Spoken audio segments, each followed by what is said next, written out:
Assalamualaikum warahmatullahi wabarakatuh. Selamat pagi semuanya. Pagi, Pak. Selamat Senang pagi, sekali Pak. pagi ini kita masih bisa bertemu dalam kondisi sehat, dalam kondisi bebas sakit, ya. Apalagi corona, naudzubillah min dzalik, ya. Semoga kita dijauhkan dari segala mara bahaya seperti demikian.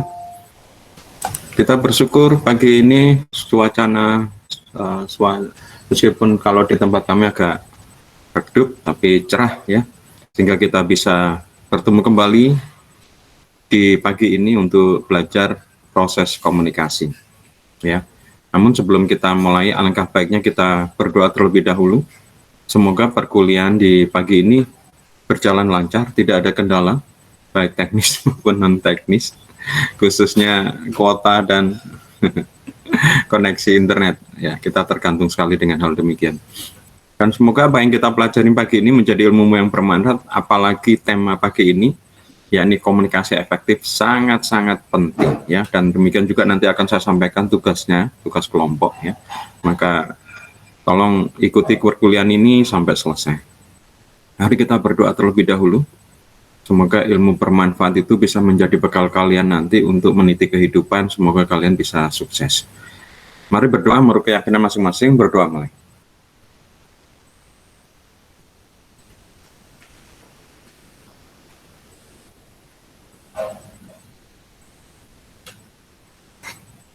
Selesai. Oke, seperti yang sudah saya sampaikan tadi, ya, pagi ini kita akan belajar tentang komunikasi efektif, ya. Apa sih yang dimaksud dengan efektif? Ada yang mungkin tahu apa yang dimaksud dengan efektif? Apa bedanya dengan efisien? Oh ya, oke, mungkin sebelum sampai ke situ, itu adalah bahasa asing, ya. Efisien dari efisien, ya. Efektif juga dari efektif, bahasa Inggris pakai C, ya. Itu sebenarnya sudah ada terjemahan bahasa Indonesianya, sudah di-Indonesiakan. Ada yang tahu bahasa Indonesianya dari efisien dan efektif? Efektif lebih ke tepat sasaran, Pak. Efisien itu lebih mudah untuk dilakukan. Bukan pengertian, Teguh, tapi masalah sebentar sebelum ke situ, ini bahasa Indonesianya dulu, istilahnya. Jadi bahasa efisien dan efektif itu bahasa asing, ya, sudah di-Indonesiakan. Ya, kayak misalnya online itu sudah ada Indonesianya, nama Indonesianya daring, ya. Sedangkan offline sudah ada Indonesianya, apa, luring, ya, gitu, ya. Lah ini efektif ini juga ada yang tahu apa Indonesianya dari efisien dan efektif? Nggak ada yang tahu. Ya, memang apa namanya, pengertiannya agak istilahnya agak apa ya, ini agak lucu. Ya, efektif, efisien itu bahasa Indonesianya adalah yang sangkil dan mangkus. Ya, mungkin kalian baru dengar sekarang. Memang ini sebenarnya sudah lama ini, ya, sudah mengindonesiasikan istilah asing ini udah lama, namun karena mungkin kurang sosialisasi, ya, beda dengan yang daring dan luring ini kayaknya langsung cepet, ya. Sedangkan yang sangkil dan mangkus ini kayaknya lama sekali, ya. Saya sudah tahu lama sebenarnya, tapi juga saya lihat jarang sekali orang masih tetap menggunakan istilah efisien dan efektif. Ya, termasuk email ini juga sebenarnya sudah ada Indonesianya, banyak sebenarnya sudah di Indonesiakan, cuma banyak yang masih menggunakan istilah asingnya, apalagi yang berkaitan dengan teknologi, website, link, upload, download, gitu. Padahal sudah ada terjemahnya. Oke, sekarang mungkin sebelum sampai ke intinya, yaitu komunikasi efektif, kembali lagi. Apa pengertian efisien dan efektif? Teguh tadi sudah menjawab, apa? Mungkin bisa diulang jawabannya. Efektif lebih ke arah tepat sasaran, Pak. Kalau misalnya efisien lebih mudah. Ya, hampir benar, ya. Khususnya yang efisiennya yang kurang tepat. Kalau efektifnya udah benar, ya. Mungkin ada yang mau melengkapi? Menurut kalian apa sih pengertian efisien dan efektif itu? Ya, kan sering kalian dengar, kan? efisien, efektif ya.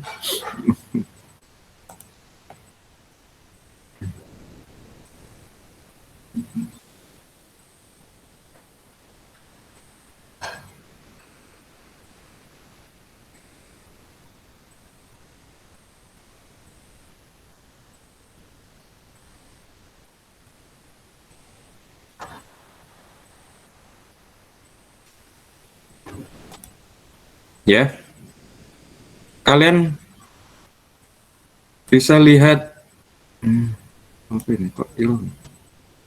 Loh, mana nih jam boardnya tadi kok hilang?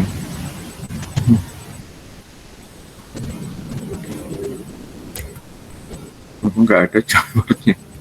Saya close hilang. Mana tadi jam board? Bentar.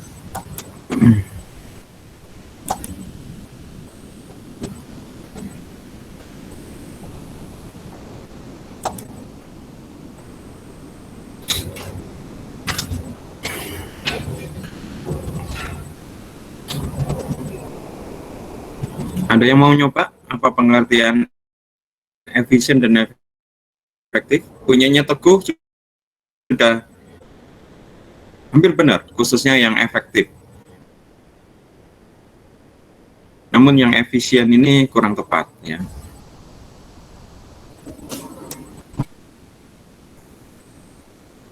Ini ada. Oh ini.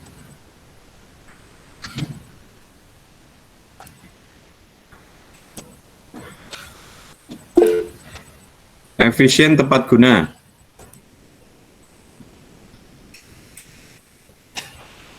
Jam board. Oke. Oh ini sudah ada 2 jam board. Oke. Kalian lihat jam board saya? Sudah lihat? Kelihatan, Pak. Halo? Iya, Pak. Kelihatan ya jam boardnya ya. Oke. Sekarang kita lihat dulu pengertian dengan pengertian efektif ya. Efektif ya. Saya bagi menjadi 2 ya. Ini apa enaknya nih? Pen. Pen spidol. Nah ini. Saya bagi 2. Yang ini usaha ya, atau dalam bahasa Inggrisnya resource ya, sumber daya lah gampangnya, apa yang kita lakukan, kebutuhan apa yang kita lakukan, sumber daya di sini. Wah, enak nulis. Ganggu mouse susah ini. Sumber daya ya.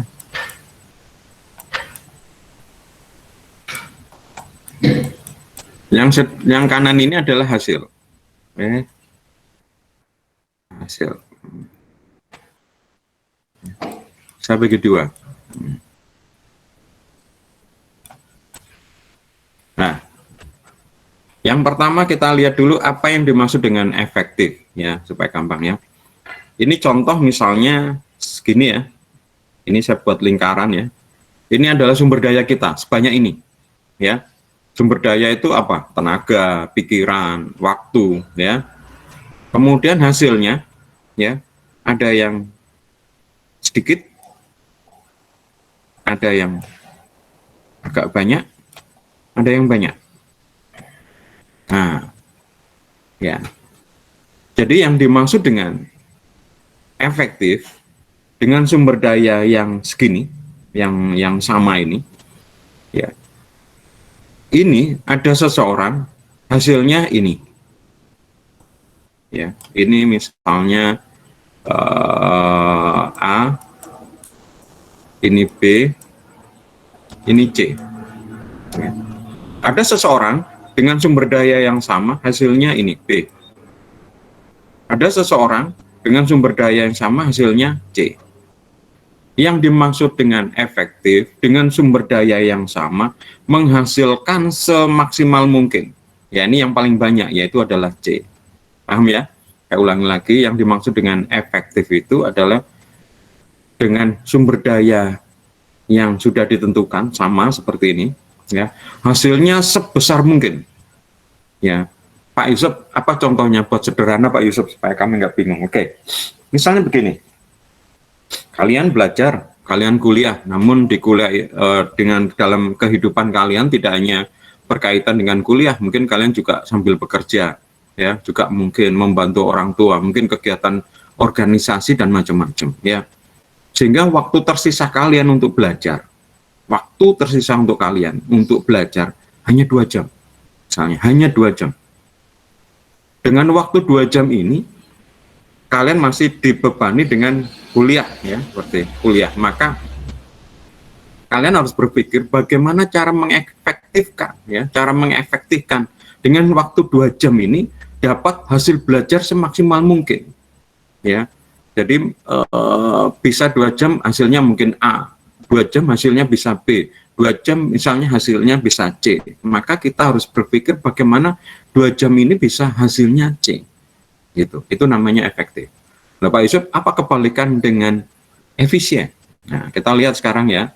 Di sini saya beri 2 yang sumber daya. Terus ini ada sumber daya. Agak kecil ya, 1. Kemudian di sini ada sumber daya yang lebih besar lagi, yaitu 3. Kalau tadi usahanya, ya, usahanya sumber dayanya sudah ditetapkan, hasilnya berbeda-beda, ya.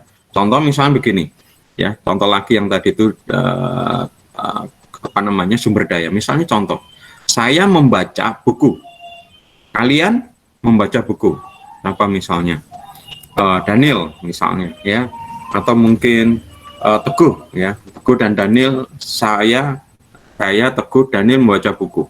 Ya, bukunya sama, ya. Saya diberi waktu yang sama, 1 jam. Ya kayak kita kuliah ini ya, langsung dimulai jam 7.30. 1 jam selesai, ya. Saya cuma membaca mungkin 20 halaman. Si Teguh dalam waktu 1 jam bisa membaca 40 halaman. Si Daniel malah luar biasa. Dalam waktu 1 jam dia bisa membaca 100 halaman. Wah, Daniel itu nggak baca Pak Yusuf, cuma buka-buka. Ya nanti bisa dites ya dengan kemampuannya. Lah, ternyata ini si Daniel ini bisa lebih efektif.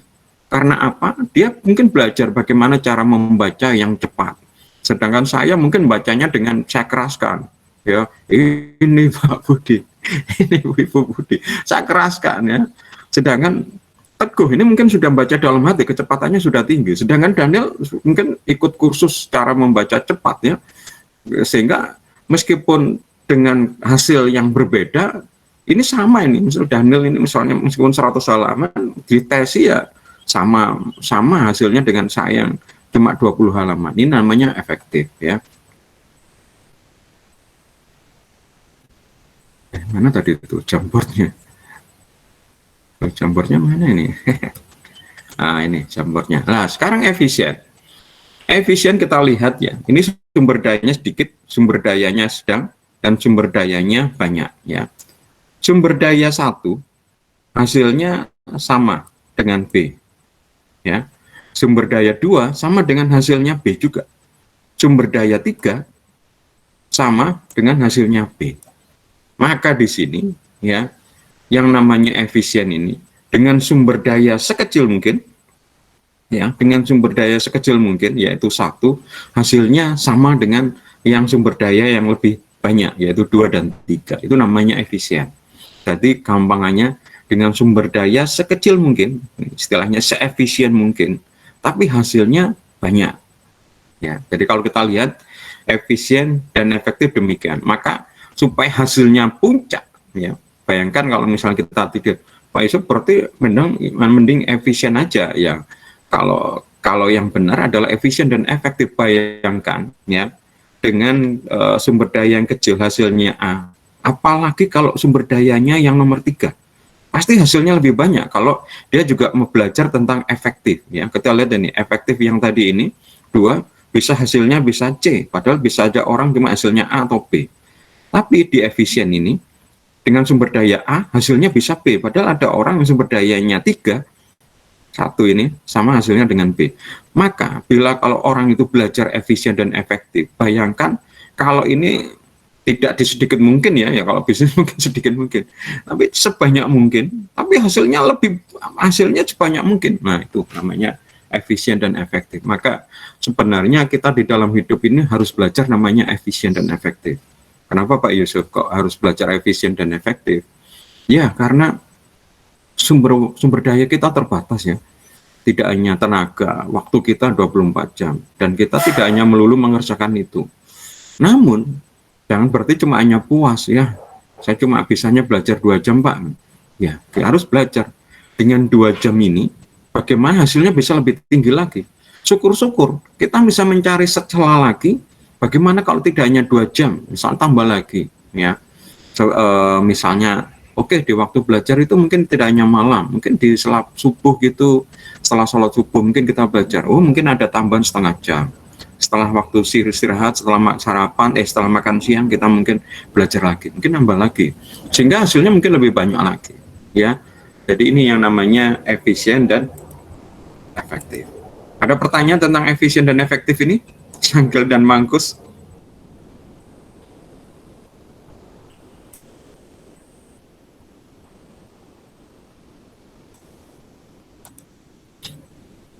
Oke, kalau nggak ada, saya lanjutkan tentang komunikasi efektif.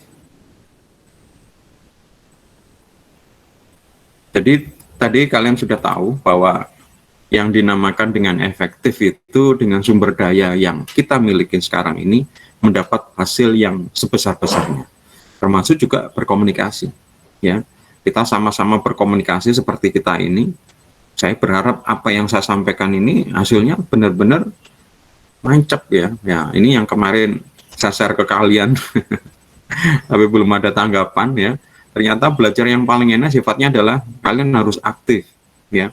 Kalau kalian yang mendengar seperti saya ini ya, mendengar seperti saat ini ya, hasilnya mungkin nggak banyak ya. Kemarin kan ada persentasenya, hasilnya nggak begitu banyak. Maka harus efektif sebenarnya dengan ya ini seperti yang sudah dilakukan, seperti misalnya Teguh tadi. Ya, ketika dia aktif menjawab, dia juga berusaha untuk belajar. Nah, ini salah satu yang mungkin lebih mancep ya.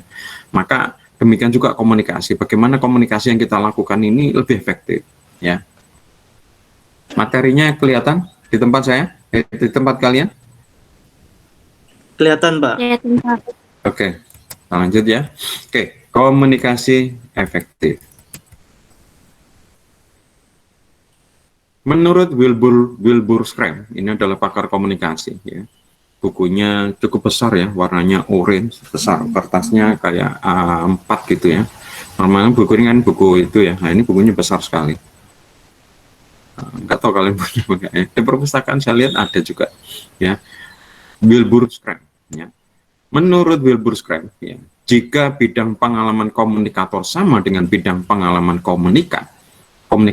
komunikasi akan berlangsung efektif ya.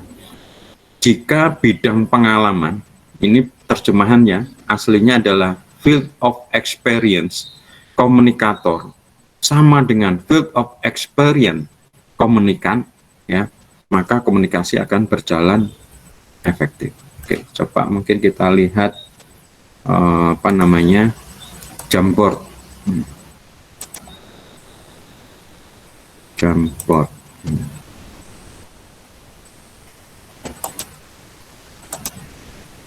Kelihatan ya jamboardnya ya? Halo? Kelihatan jamboardnya? Baru masuk, Pak. Oke. Oke, ini ya. Kita pernah dulu belajar waktu SD ya, yaitu diagram Venn. Ya. Ada diagram Venn ya. Ini lingkaran ya. Seperti ini. Ini adalah komunikator. Ini adalah komunikan. Ya. Ini sender, ini receiver. Ini field of experience si komunikator dan ini field of experience si komunikan. Ya. Bila ya tidak ada kesamaan atau kesamaannya sedikit, ya, maka komunikasi tidak efektif.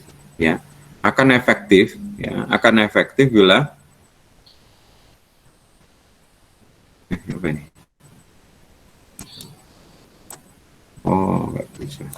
Nah, dia akan lebih efektif ya bila ada irisan. Nah, seperti ini. Ya. Ini ada kesamaan berarti di sini. Ya. Maka efektivitasnya ya di sini nih.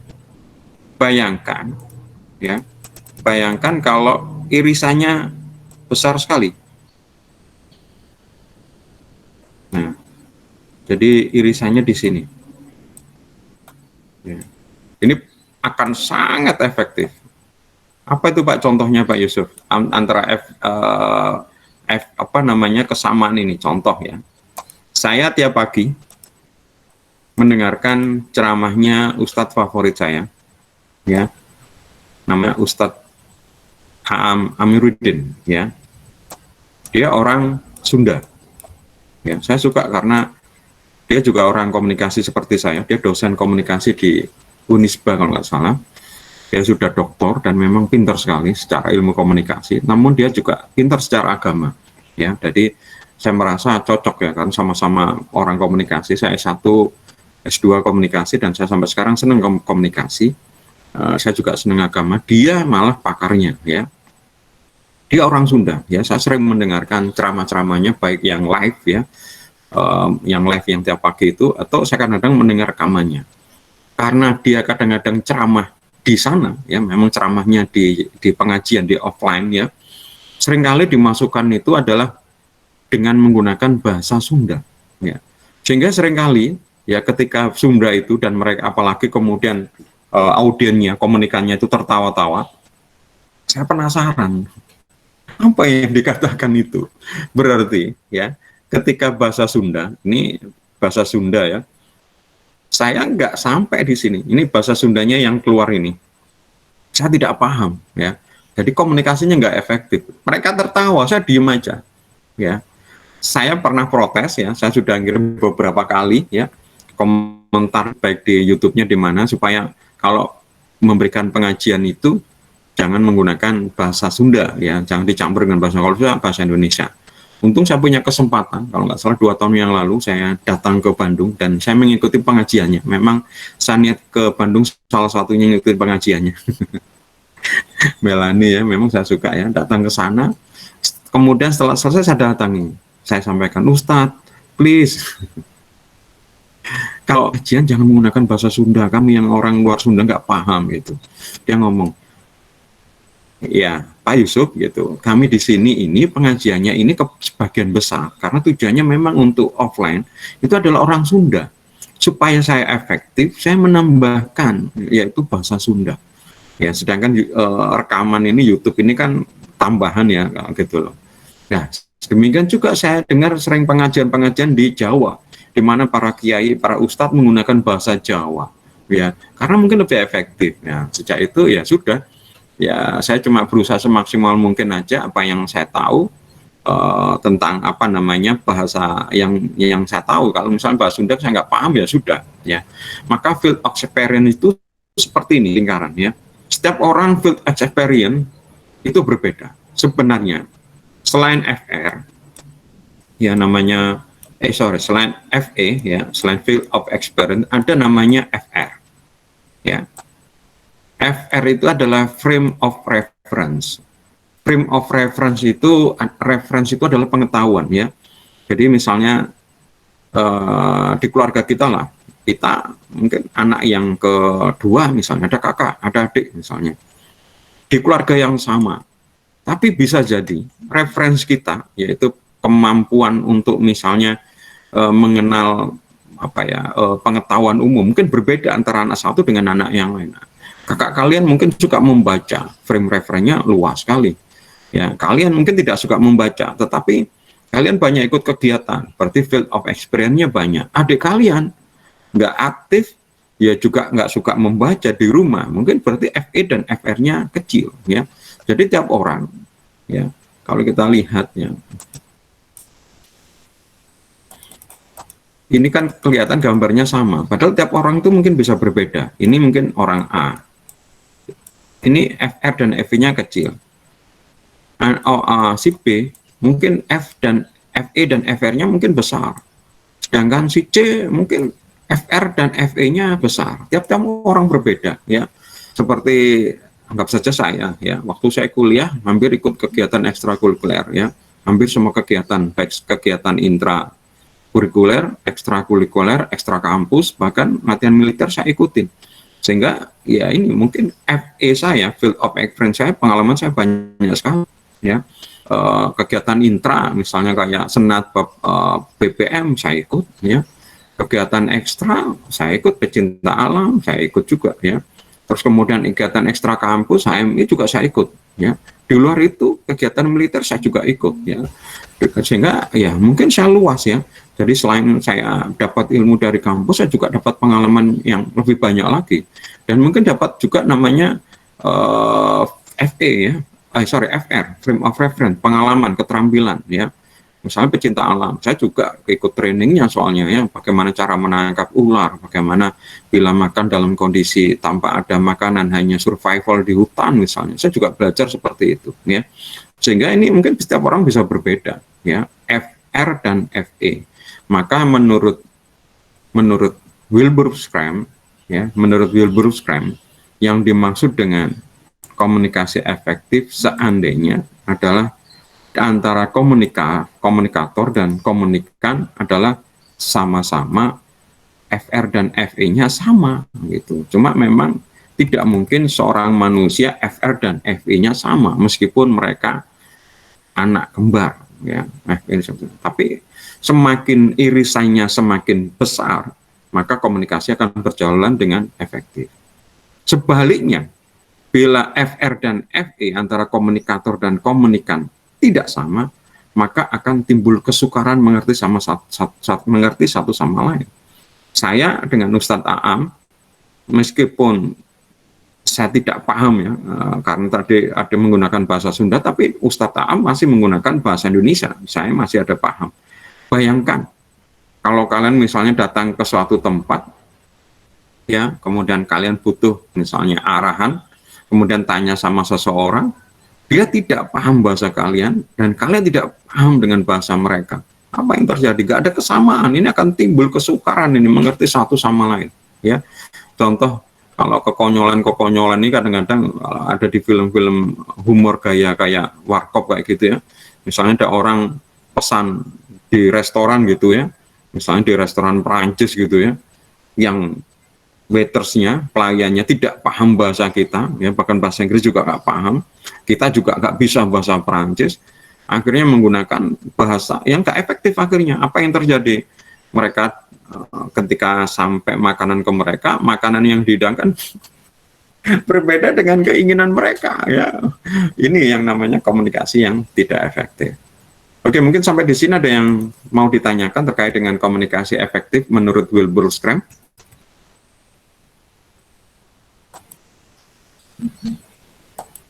Ada yang mau ditanyakan? Oke, kalau nggak ada saya lanjutkan, ya. Agar komunikasi efektif, ya, proses penyandian oleh komunikator harus bertautan dengan proses penyandian oleh komunikan, ya. Wilbur Schramm melihat pesan sebagai tanda esensial yang harus dikenal oleh komunikan. Oke, saya kembali lagi, mundur lagi. Kenapa kita sekarang ini harus menguasai komunikasi efektif tadi itu? Supaya apa? Supaya kalian sukses, ya. Makanya kenapa kok saya sampaikan di pertemuan kali ini, dan saya bilang tadi ini penting sekali supaya sukses, ya, di dalam kehidupan kita. Karena kita berhubungan dengan manusia, salah satu supaya kita bisa sukses berhubungan dengan manusia lain adalah menggunakan komunikasi. Dan komunikasi yang bagus adalah komunikasi yang efektif. Ini banyak sekali berguna, ya. Tidak hanya berkaitan dengan pekerjaan kalian di rumah, ya. Ketika misalnya kalian berkomunikasi dengan orang tua, mungkin orang tua nggak paham, akhirnya mungkin kalian kecewa, ya. Berkomunikasi dengan kakak misalnya, kak aku nanti tolong dijemput, komunikasinya nggak efektif, kalian nggak dijemput, ya. Kemudian kalian dengan cemberut pulang sendiri, ternyata kemudian ketemu kakaknya mungkin santai-santai aja, kalian marah, ternyata apa yang terjadi? Komunikasi nggak efektif, mungkin kurang salah paham atau apa. Ini berarti komunikasi efektif, ya. Apalagi, ya, mata kuliah ini berkaitan juga nanti untuk kalian setelah lulus kuliah, yaitu berkaitan dengan pekerjaan, ya. yang saya amati para desainer ini, staff-staff saya dulu ya, itu adalah mereka tidak mampu berkomunikasi secara efektif ya. Jadi kalau misalnya mereka disuruh bikin logo ya, terus kemudian mereka mungkin sudah bikin logo yang bagus, tapi ketika disampaikan ke klien komunikasinya nggak efektif sehingga tidak sampai. Jadi apa yang diinginkan disampaikan dijelaskan ini tidak dimengerti, apa yang jadi logonya ditolak, padahal itu bagus sebenarnya ya, konsepnya, idenya. Ini yang saya amatin ya, sehingga mereka kadang-kadang kemudian kurang pede. Maka yaudah Pak Yusuf aja, Mas Yusuf aja yang presentasi. Loh, yang punya ide kan kamu gitu loh. Ayo, saya temenin aja, nanti saya perkuat. Tapi kamu yang presentasi, kamu yang punya ide. Gitu. Kalau kemudian mereka kadang-kadang ngotot, ya sudah. Saya yang memahami mereka, terus kemudian saya presentasikan. Ya, ini penting sekali ya, berkaitan dengan pekerjaan kalian. Termasuk juga nanti mungkin kalian bekerja sebagai karyawan atau mungkin harus sebagai pengusaha, kalian harus mencari klien. Ini juga ya, bagaimana menunjukkan bahwa perusahaan kalian ini layak ya, layak untuk diberi kepercayaan misalnya ya, entah produknya entah jasanya untuk diakuisisi, dibeli oleh mereka. Ini harus komunikasi yang efektif. Kalau tidak, bisa saja mungkin perusahaan kalian memang bagus ya, tapi nggak diterima, nggak diambil. Yang diambil justru yang tidak bagus. Kenapa? Karena bisa saja mereka ya, salesnya misalnya tanda petik ya, bisa berkomunikasi yang lebih efektif kepada calon konsumen, sehingga mereka menganggap bahwa perusahaan yang mungkin kalau kita tahu perusahaan itu nggak bagus itu, wong dia aja minta ke kita untuk mengerjakan, tapi kenyataannya klien lebih percaya kepada mereka, berarti ini komunikasi kita tidak efektif. Maka tolong hari ini kita fokus ya, karena ini yang banyak yang apa ya, banyak yang kita tahu. Seperti contoh tadi itu menurut Will Gluckstein masalah field of reference dan frame of reference dan field of experience. Ini adalah sebenarnya teori lama sekali, dan itu sampai sekarang masih berjalan karena memang begitu ya. Nah, ini contoh ya. Kalau kita lihat ya, ini adalah field of experience termasuk frame of reference ya. Ini antara komunikator dan ini adalah komunikan ya. Ini sinyal ya, sinyal. Kemudian ini pengirim, ini penerima. Mengencode ya, mengencode itu pesannya dipecah-pecah ya. Jadi kita sudah punya ide sebenarnya di otak kita ya. Kita sudah punya pikiran macam-macam. Seperti saya juga tadi sudah menyiapkan apa yang mau saya sampaikan. Ketika kalian menyampaikan itu, nah berarti kalian sudah mulai untuk mengencoding ya, memecah-mecah ya, menggunakan kata-kata, pilihan kata, pilihan bahasa, pilihan kalimat itu kalian sudah membuatnya, dan itu tersampai lewat sinyal ini ya. Kemudian sama komunikan ya, receiver, pesan tadi itu dicerna dan kemudian disusun-susun lagi ya, didekode ya. Ini sebenarnya istilah teknis ya. Ini adalah kayak kita di radio itu ya, ketika suara dari penyiar itu dalam bentuk atau mungkin televisi ya, ada gambar dan televisi ya, kemudian itu keluarnya dengan gambar ya, terus kemudian di-shoot ya, direkam sama kamera, kemudian masuk digital, terus kemudian dipancarkan. Ketika dipancarkan, gambar dan suara ini dipotong-potong ya, dipotong-potong, dan kemudian dikirimkan lewat udara, diterima sama anten, sama misalnya televisi atau radio, didekode lagi ya, disatukan lagi, disatukan lagi, kemudian dipancarkan lagi. Kalau televisi dipancarkan di CRT-nya atau mungkin di display-nya atau di monitornya, kalau radio di speakernya keluar gitu. Jadi ini yang namanya konsep encode sama decode ya. Jadi ini apa namanya, unsur-unsur yang mempengaruhi pemahaman menurut Scrum. Nah, kalau menurut Jensen ya, pengiriman pesan secara efektif itu pertama ya harus memenuhi 3 syarat. Yang pertama adalah kita harus mengusahakan agar pesan yang kita kirimkan mudah dipahami. Contoh tadi ya, saya berusaha menjelaskan apa pengertian efisien dan efektif ya.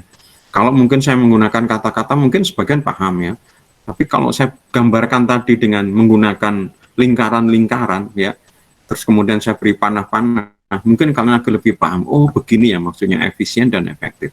Ini contoh ya, saya sudah berusaha untuk mengencode bagaimana pesan yang sampaikan ini mudah diterima dengan cara gimana. Nah itu. Kemudian berikutnya, ini yang penting lagi adalah pengirim harus memiliki kredibilitas di mata penerima. Kalau nggak salah di pertemuan sebelumnya sudah saya sampaikan ya. Kadang kalau kita berhubungan dengan klien ya, kita harus melihat siapa yang jadi komunikannya. Ya, kalau misalnya di sana mungkin staf, nggak apa-apa kita kirim staf untuk bicara dengan mereka.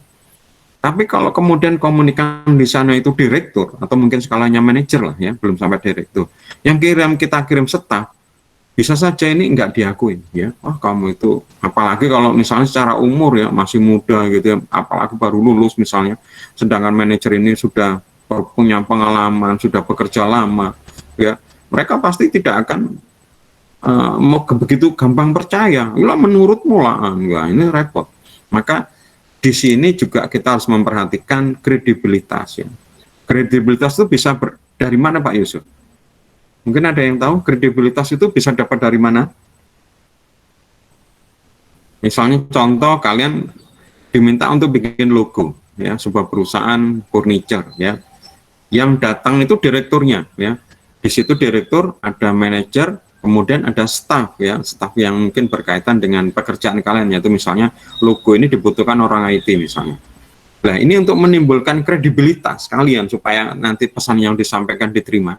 Kira-kira apa yang bisa bisa dimunculkan kredibilitas itu? Ada yang mungkin tahu faktor-faktor apa yang memunculkan kredibilitas?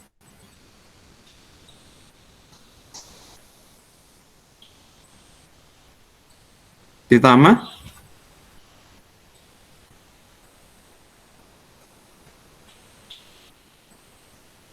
Nah ini. Nah kalau kalian aktif berarti nanti pengetahuan kalian bisa lebih mancap lah. Kalau kalian cuma sifatnya pasif, ilmu yang kalian raih, yang kayak kemarin saya kirim bagiannya itu nggak terlalu banyak yang mancap. Ya ini. Apa yang kira-kira bisa menimbulkan kredibilitas?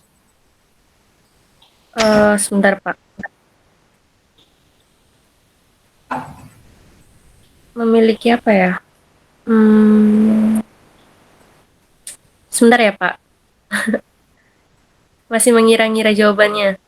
Ya nggak apa-apa, berusaha aja. Kan justru kita di sini belajar. Ikhwan, tadi mic-nya kok on? Membawa orang berpengaruh juga, Pak. Tadi kan ada direkturnya juga soalnya. Yang kita bawa direktur kita juga. Iya, Pak. Betul. Ya, jadi yang pertama adalah yang bisa bikin kredibilitas itu adalah posisi atau kedudukan, ya. Posisi atau kedudukan, ya. Jadi kalau staf ya mungkin cukup staf, tapi kalau sana itu manajer ya mungkin kita harus manajer juga. Jadi staf kedudukan ini pengaruh ya. Semakin tinggi kedudukannya semakin kita manut ya. Kemudian yang kedua bisa mungkin masalah ahli ya, keahlian. Ngomong kesehatan, yang ngomong misalnya tukang montir, ya tukang bengkel, ya nggak diakui. Tapi ngomong kesehatan, dokter, nah ini akan lebih diakui kredibilitasnya. Ya, jadi yang kedua adalah masalah pengalaman atau masalah profesionalismenya, ya kompetensinya, ya. Ngomong tentang IT ya orang IT, ngomong IT yang ngomong orang akuntansi, meskipun orang akuntansi ini senang IT, orang mungkin mikir kan akuntansi kok ngomong IT, nggak salah tuh kayak gitu. Kemudian yang ketiga adalah masalah umur biasanya ya, semakin umur, tapi sebenarnya bukan semata-mata umur ya, cuma orang melihat bahwa semakin berumur pengalamannya semakin banyak sehingga mereka lebih dipercayai ya. Contoh misalnya ada ustadz muda, kemudian ada kiai. Orang mungkin akan lebih menghormatin kiai karena mungkin secara umur dia sudah belajar banyak, sudah pengalaman banyak, ya. Ini akan lebih kredibel, ya. Jadi yang kedua adalah harus memiliki kredibilitas. Yang ketiga, kita harus berusaha mendapatkan umpan balik secara optimal tentang pengaruh pesan terhadap diri penerima. Ya, seperti ini yang sudah saya sampaikan. Ketika misalnya saya menyampaikan, saya berhenti dulu, ada yang belum paham, siapa yang mau tanya, gitu. Ini saya ingin mendapat umpan balik dari kalian, termasuk kemudian saya tanya tadi, ada yang tahu kira-kira kredibilitas apa yang untuk meningkatkan kredibilitas? Ini saya berusaha untuk mendapat umpan balik dari kalian. Ini contoh adalah bagaimana membuat supaya pesan yang saya sampaikan efektif. Ya, maka di sini kembali menurut Wilbur Scrum, ya, maka ada faktor-faktor penunjang komunikasi yang membuat sukses di dalam komunikasi. Yang pertama, ya, agar kondisi komunikasi sukses, yang pertama pesan harus dirancang dan disampaikan sehingga menarik perhatian komunikan. Nah ini, ya, ini yang sebenarnya juga mungkin kritikan buat saya dan mungkin kritikan bagi dosen-dosen yang lain, ya, karena bagaimana juga dosennya adalah komunikator, menyampaikan pesan agar ilmu yang disampaikan lewat komunikasi ini benar-benar bisa diserap lebih banyak. Kalau misalnya saya sampaikan ilmu 100, ya, saya harap kalau bisa dapat 100 juga gitu. Mungkin ada yang terima 10, 20, tapi bagaimana cara supaya 100 itu kena, ya. Maka sebenarnya kalau pengalaman saya dulu, ya, saya membandingkan misalnya contoh, ada seorang guru yang senior sama guru junior waktu saya SMA dulu, ya. Saya dulu sekolah yang favorit di Surabaya dan gurunya tua-tua, ya. Mereka karena mungkin pengalaman, dia bisa melakukan pendekatan, ya, pendekatan cara mengajarnya sehingga akan terasa lebih paham, ya. Ini saya bandingkan lagi, ya, ya. Saya kuliah S1 dan S2 komunikasi. S1 dan S2 komunikasi. Selama di S1 dan S2, dilala kok saya dapat ilmu yang sama, yaitu sebangsa pengantar ilmu komunikasi, ya. D1 ada pengantar ilmu komunikasi, di S2 juga ada pengantar ilmu komunikasi, ya. Yang waktu S1 saya diajar oleh dosen muda, ya, dan belajar hal yang sama, yaitu tentang pengertian komunikasi, ya. Waktu saya S1 itu cuma dosen, mohon maaf ya, mungkin dosen yang S1 itu lebih menekankan untuk menghafal, ya, menghafal pengertian komunikasi. Menurut ilmuwan ini artinya ini, menurut ilmuwan itu pengertiannya itu, dan seperti itu. Ada sekitar 100 lebih waktu itu. Kalau nggak salah pengertian ilmu komunikasi sampai 300, ya. Sehingga saya cuma hanya bisa menghafal, tapi nggak perlu paham, ya. Waktu S2, dia diajar oleh profesor, ya. Dia mengajarkan hal yang sama, yaitu tentang pengertian ilmu komunikasi. Pengertian ilmu komunikasi sama, ya, seperti juga kemarin di pertemuan-temuan awal saya juga menerangkan tentang pengertian komunikasi. Tapi si profesor ini dengan enak, ya, membuat saya begitu paham, oh begini ya pengertian ilmu komunikasi, ya. Saya baru kemudian waktu S2 itu, waktu mendengarkan profesor menjelaskan, kemudian tiba-tiba saya teringat di kelas itu, waktu di kelas di S1. Oh, berarti kayak begitu ya. Bayangkan di S1 saya nggak paham, ya. Di S2 paham karena cara dosennya tadi itu menjelaskan lebih enak, ya. Nah, ini contoh juga tiap-tiap orang bagaimana mengatur pesannya itu bisa diatur, ya. Caranya bisa banyak, ya. Contoh kalau zaman dulu ya omongan aja, ya. Kemudian ada yang lebih canggih, ya, pakai OHP, ya. Jadi ada plastik transparan, dia nulis di transparan kemudian dipancarkan, ya. Mungkin sebelum itu nulis di papan tulis, ya. Terus kemudian yang sekarang mungkin pakai proyektor, ya. Ini contoh adalah bagaimana orang bisa berkomunikasi. Saya tahu ada dosen, ya. Dosen ini cara mengajarnya ini kayak apa ya? Bukan kayak mengajar, tapi kayak menyimak. Jadi silakan bukunya dibuka gitu, ya, bukunya, ya. Kalian buka buku, saya juga buka buku. Terus dia membaca, ya. Baca persis di dalam buku itu, ya. Misalnya satu alinea dibaca dan kalian menyimak, kemudian selesai dia menjelaskan, ya. Kalian mencatat penjelasan itu. Terus kemudian dia lanjut lagi di alinea kedua. Seperti itu. Ini menurut saya kurang efektif, ya. Kurang efektif karena menjadi boring, ya, kayak gitu. Harusnya buku itu kalian sudah harus membacanya sendiri, saya sudah membacanya sendiri, kemudian buku itu kemudian saya buat poin-poinnya seperti saya buat PowerPoint-nya ini. Nggak perlu saya minta kalian membaca bukunya, maksudnya mari baca buku-buku bareng. Ini contoh adalah bagaimana membuat komunikasi yang efektif, ya. Boring, ya, apalagi kuliahnya waktu saya ingat itu, atau kuliah namanya saya ingat sekali, ya, itu siang hari jam 1, ya. Sudah ngantuk, cara pengajarannya begitu, ya. Padahal ilmunya berat sebenarnya. Dan kalau beliau ini ngajar di swasta, ya, selain di dosen saya S1 juga ngajar di swasta, di demo sama mahasiswa di swasta ini, ya. di demo, tapi demonya bukan ke dosen, demonya ke PAK atau ke kampus lah, gampangnya minta diganti. Akhirnya si kampus itu minta mencari dosen lagi dan saya menggantikan. Ya, jadi saya sebenarnya sungkan sekali. Saya menggantikan dosen saya, dosen S1 saya ngajar di universitas swasta tadi. Di Stikom, Pak? Enggak. Stikom kan enggak ada komunikasi kan.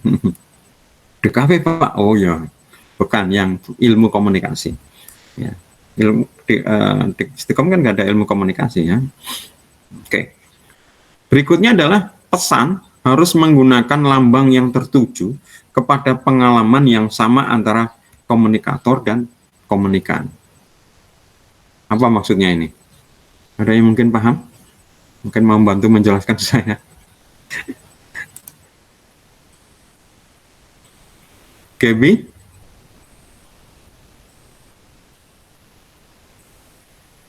Apa kira-kira pengertiannya ini? Atau dibantu sama Aurora? Monggo Aurora, Safira, saya ingin juga kangen dengar suaramu.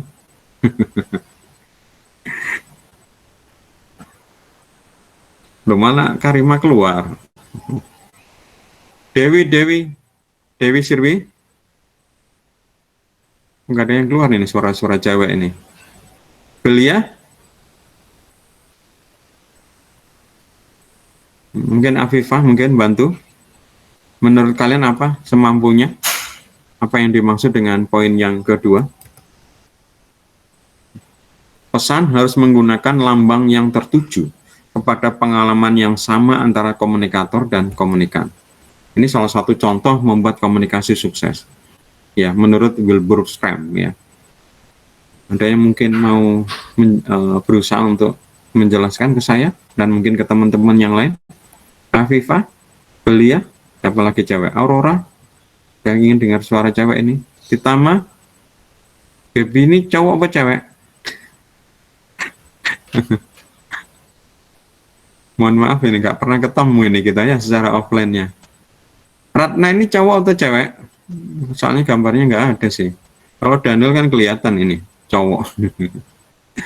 Teguh ini selain namanya cowok juga kelihatan gambarnya ya. Ini kamu di mana nih, Gu? Fotomu itu?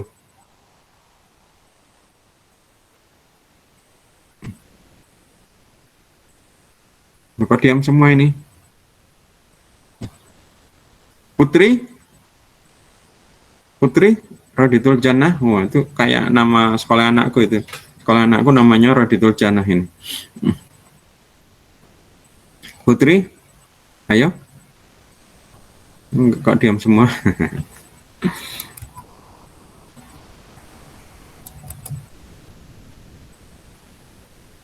Jovanka? Kok diam semua ini? Oke, ya. Jadi komunikasi yang sukses yang kedua adalah menggunakan lambang.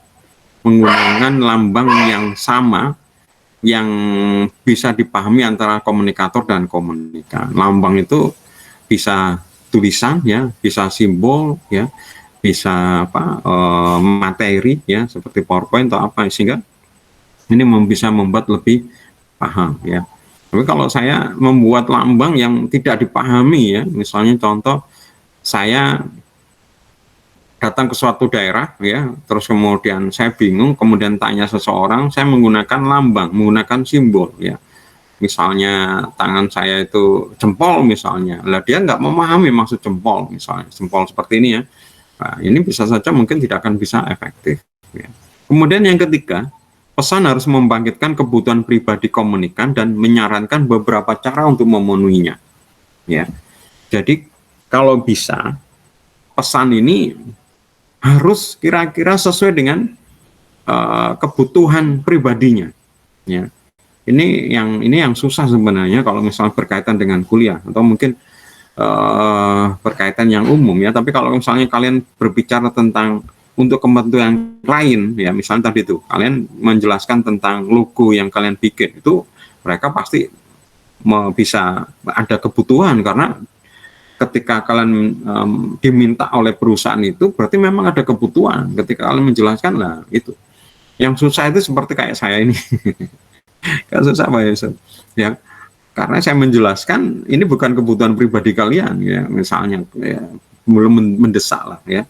Tapi harusnya ini juga kebutuhan yang mendesak. Karena apa? Ini adalah ilmu ya, ilmu yang nanti kalian gunakan untuk setelah lulus ini baru kemudian dipakai. Bahkan mungkin setelah lulus, setelah selesai kuliah pun ini mungkin juga dibutuhkan ya.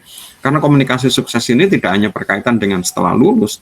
Komunikasi ini selalu kita gunakan dari waktu ke waktu karena berkaitan dengan manusia ya. Contoh lagi misalnya, ini yang saya amatin ya, misalnya Ustadz ya, Ustadz memberikan ceramah ya, kalau temanya ini kira-kira nggak pas, nggak sesuai kebutuhan, ini orang-orang mungkin bisa boring ya, sambil ngantuk. Tapi kalau misalnya berkaitan dan sesuai, misalnya ada orang, misalnya contoh ya, jangan tersinggung ya, ada orang yang mungkin suntuk ya, suntuk itu bahasa umumnya, suntuk itu pusing ya mungkin ya, pusing, ngeluh, putus asa, frustasi, stres ya gitu ya, tentang hutangnya yang banyak misalnya ya. Dia datang ke pengajian ya, karena sebenarnya tidak ingin datang pengajian, tapi pengajian itu ada setelah sholat, misalnya sholat jamaah, dia datang sholat jamaah itu kemudian pengajian diduduk, dilala ustadznya bicara, Bapak Ibu jamaah, setiap manusia mungkin memiliki hutang, Rasulullah aja memiliki hutang, tapi bagaimana cara kita membebaskan hutang? Nah, misal seperti itu. Wah, yang tadi si Ustadz yang tadi jamaah yang tadi itu yang punya hutang mungkin akan tertarik lah gitu. Sedangkan ada orang yang mungkin nggak punya hutang ya biasa aja, nggak tertarik. Nah ini yang susah untuk kayak misalnya Ustadz tadi, seperti saya juga, bagaimana bisa membangkitkan. Tapi kalau kita bisa membangkitkan dan kemudian memberikan solusinya, mereka pasti efektif ya. Mereka akan mendengarkan kita secara seksama. Bahkan kemudian mungkin mereka yang duduknya di belakang, bersandar pada tembok paling belakang, mungkin maju, ingin supaya lebih jelas ya, suaranya, gambarnya ustadznya kayak gitu. Ya karena apa? Karena tadi itu sesuai dengan kebutuhannya dan kemudian ada solusinya gitu loh. Ini tadi seperti itu. Nah ini juga saya sampaikan, maka tadi saya sampaikan di awal kuliah tadi ya, mungkin beberapa teman mungkin nggak ngikutin, ketika awal saya bilang bahwa hari ini saya akan menerangkan sesuatu yang luar biasa, yang sangat penting. Ini contoh adalah saya membangkitkan ya, membangkitkan kebutuhan antusiasme kalian gitu ya, seperti itu ya. Keempat adalah pesan harus menyarankan suatu jalan untuk memperoleh kebutuhan tersebut ya. Pesan yang disampaikan ini harus memberikan suatu solusi ya untuk memperoleh. Jadi hampir sama dengan yang nomor 3, menyarankan beberapa cara untuk memenuhinya, tetapi yang ketiga ini juga tidak hanya beberapa cara tapi juga ada solusinya untuk memenuhi kebutuhan tersebut ya. Ini hal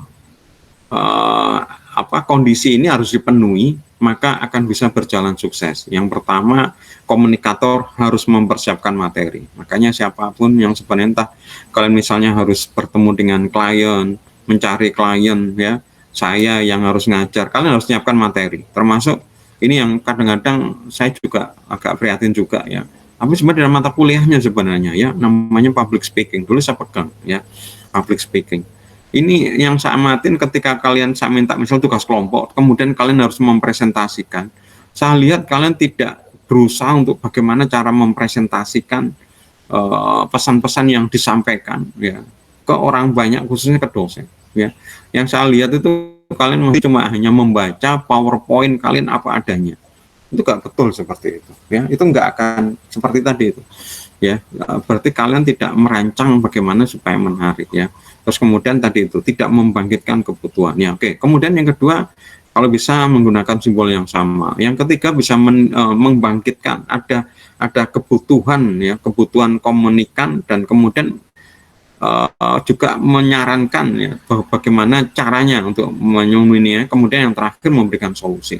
Kalau kondisi ini terpenuhi, maka komunikasi itu akan sukses ya. Oke, sekarang kita lihat dulu faktor-faktor di komunikan ya.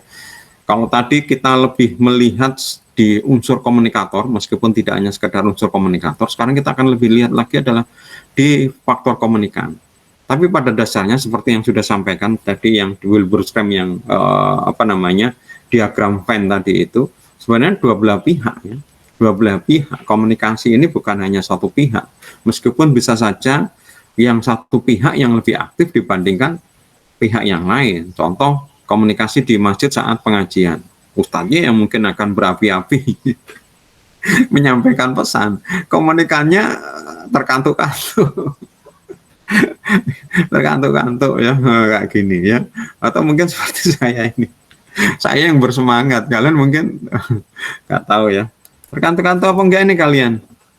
Teguh, kamu sambil ngapain ini? Ayo coba sih kameranya di-on kan semua, saya ingin tahu kalian lagi ngapain sekarang. Daniel, kameramu on kan?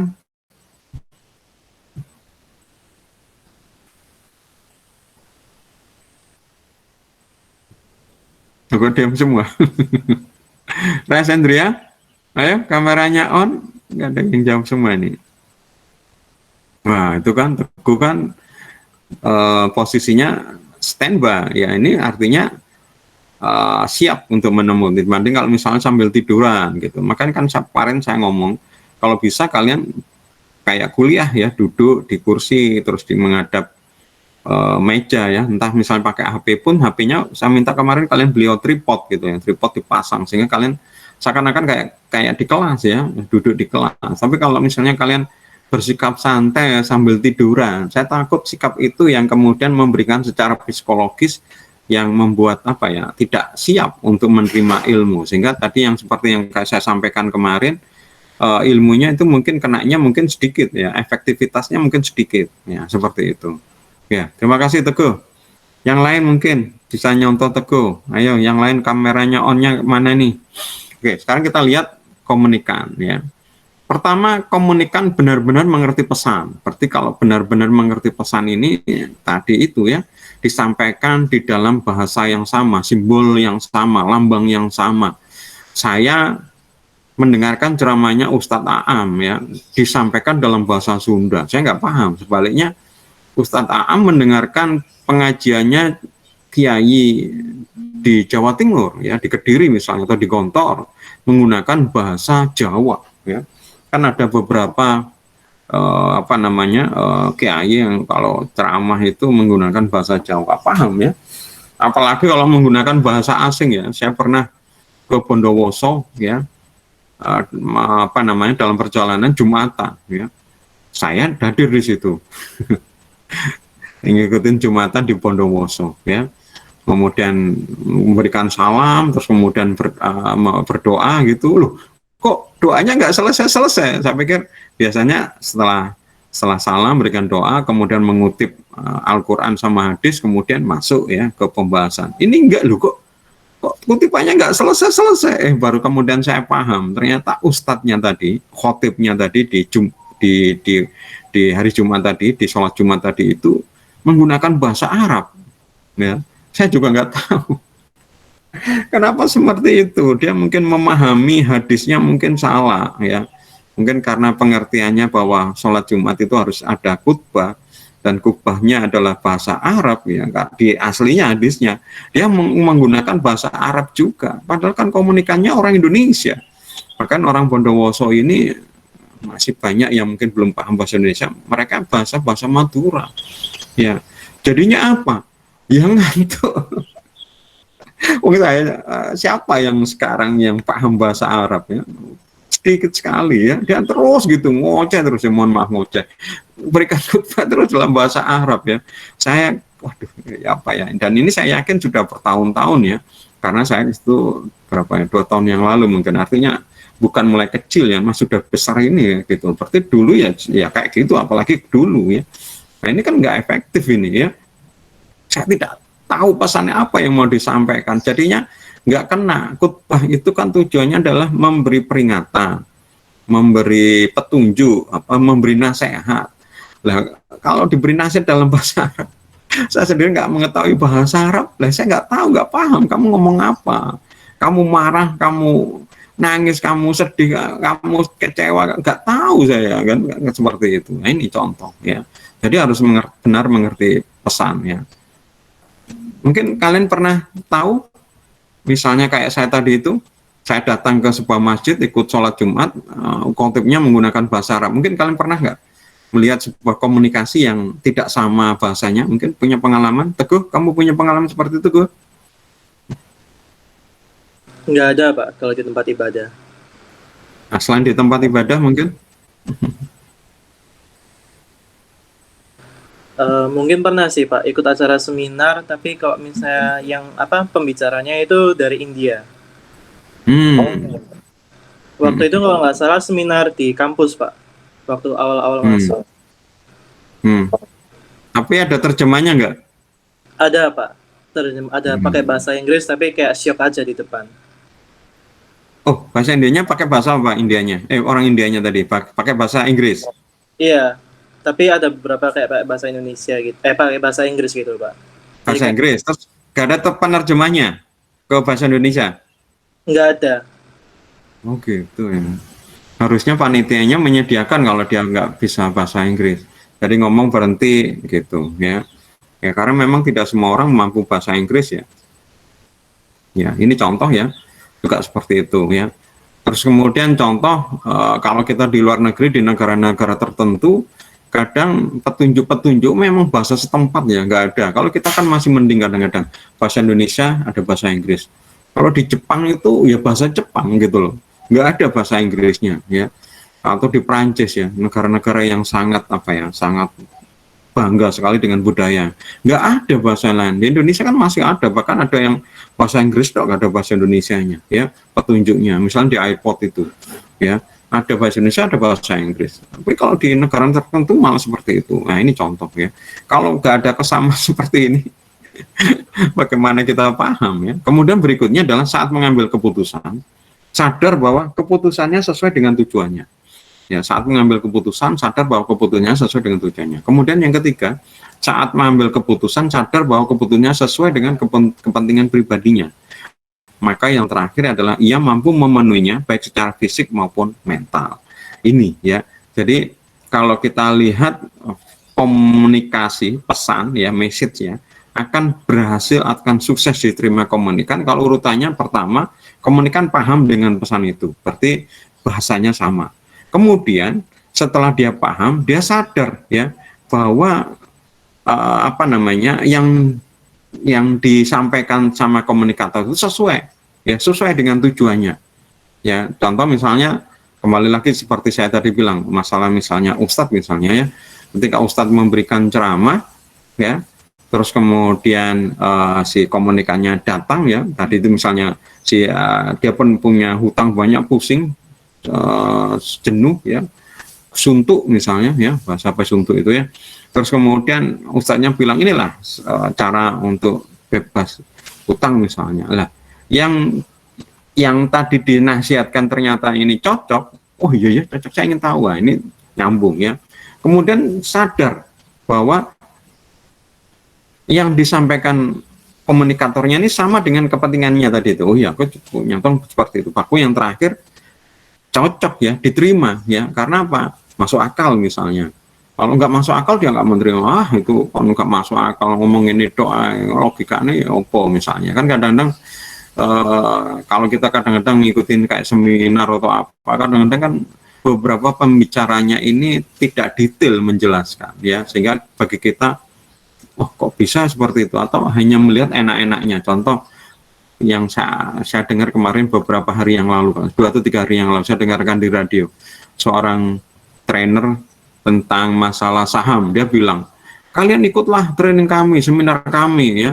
Setelah kamu ngikutin training ini, kalian pasti sukses bisa berdagang saham, bla bla bla, dapat untung sebanyak ini gitu. Nah, kalau cuma seperti itu ya kita mungkin oh masa sih, nah gitu ya. Jadi kita sudah nggak menerima secara mental ya. Terus kemudian kalau misalnya kita ikut, terus penjelasannya ada yang melompat ya, kayaknya melompat, ini ada yang disembunyikan ya. Terus kemudian kita bisa saja mungkin gagal ya, tidak, maka kita nggak menerima secara fisik dan mental. Maka ini yang harus diingat oleh komunikator. Maka komunikan adalah orang-orang yang hidup, bekerja dan beraktivitas dalam jaringan sosial. Bahwa komunikan ini bukan orang yang diam, bukan orang yang tinggal di gua. Ya, komunikan ini apalagi zaman sekarang, komunikan ini juga mendapat informasi dari sumber yang lain ya. Dia mungkin dapat informasi dari keluarga, dari tetangga, dari teman sekolah, teman macam-macam. Apalagi sekarang adanya internet lewat sosial media ya, bisa saja kayak gitu ya. Mereka ini seperti itu ya.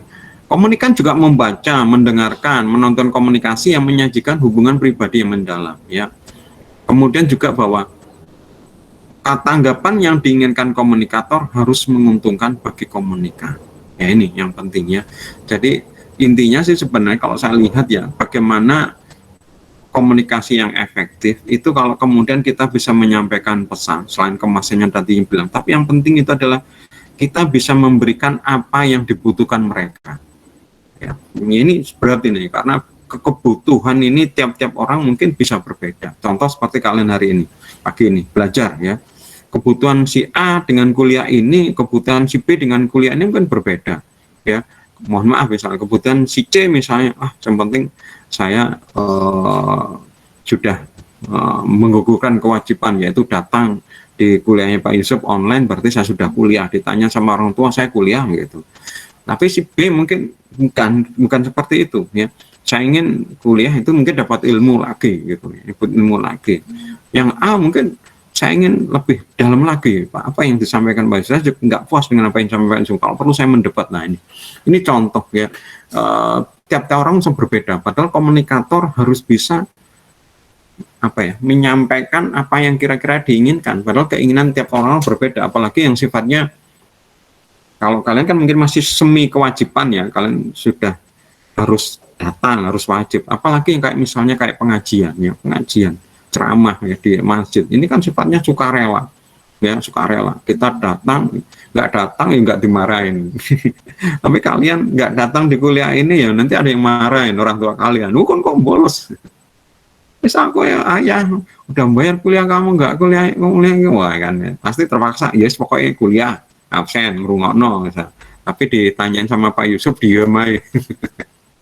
Pokoknya kuliah gampangannya aku pokoknya sembayang, apakah sembayangnya bener apa enggak, yang besar yang jelas hanya menggugurkan kewajiban. Lain yang berat itu yang komunikator seperti ini ya, yang sifatnya sukarela dan bagaimana membuat pesan yang disampaikan ini menarik ya. Nah ini ya mungkin komunikatornya kemudian prinsipnya ya sudah, pokoknya saya sudah menyampaikan.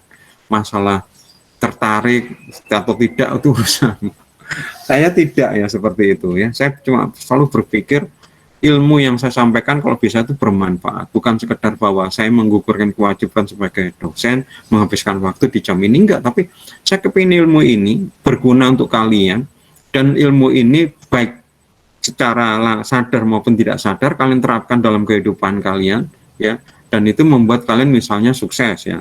Sukses itu bukan berarti yang cara material, bisa saja mungkin ya ini ya berhasil di dalam apa itu. Misalnya contoh dengan belajar komunikasi sukses ini, kalian bisa berkomunikasi dengan mohon maaf misalnya calon pacar kalian, calon istri kalian ya, dengan keluarga, sehingga dengan berhasil ya, sehingga nggak ada sesuatu yang sering tabrakan kayak gitu, atau mungkin misunderstanding, miskomunikasi. Nah ini tanpa sadar ketika seperti ini saya senang ya, saya senang karena kalau saya kepinginnya ilmu yang saya berikan itu bermanfaat untuk kalian. Ketika ilmu itu bermanfaat untuk kalian, maka saya mendapat pahala ya. Kalian tidak perlu terima kasih ke saya dan tidak perlu ingat bahwa ini dari Pak Yusuf, tetapi secara tidak langsung ilmu yang saya berikan itu ternyata dipakai untuk kalian ya, maka saya tidak langsung dapat pahalanya juga tanpa mengurangi pahalanya kalian ya. Contoh misalnya begini, saya mengajar kalian tentang web design misalnya ya, dengan dulu nggak tahu bagaimana cara membuat website ya, kemudian setelah lulus kalian bisa membuat website ya. Ternyata dengan kemampuan website ini kalian bekerja ya, dengan bekerja kalian bisa dengan pengetahuan menambah lagi pengetahuan ya. Lah kalian dengan bekerja ini adalah ibadah, dapat pahala yang sama kalian raih juga diberikan ke saya tanpa mengurangi pahala itu. Maka ini yang saya senang sekali dengan mengajar ini, yaitu saya bisa mendapat pahala, mendapat ilmu yang bermanfaat ya gitu. Oke, ini yang menarik ya, harus mengetahui audiens kita ya, harus mengetahui audiens kita. Maka di sini kita harus mengetahui timing yang tepat untuk suatu pesan ya, timing yang tepat untuk suatu pesan. Maksudnya apa ini Pak Yusuf? Ya, kadang-kadang kita harus tahu ya waktu yang tepat untuk pesan ya. Waktu yang tepat untuk berkomunikasi ke seorang komunikan apa biasanya? Waktu kapan?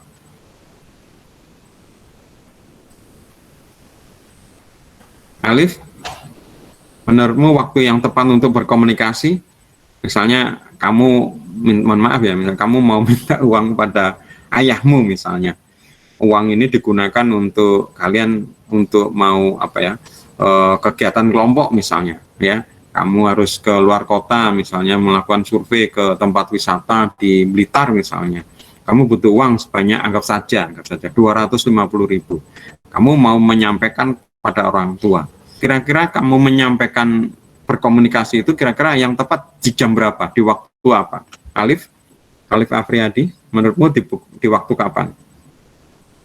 Mungkin di waktu senggangnya ayah ya, pas lagi istirahat gitu, biar lebih enak ngomongnya. Biar Itu di jam berapa kira-kira? Kalau di rumahmu ayah yang senggang itu di jam berapa?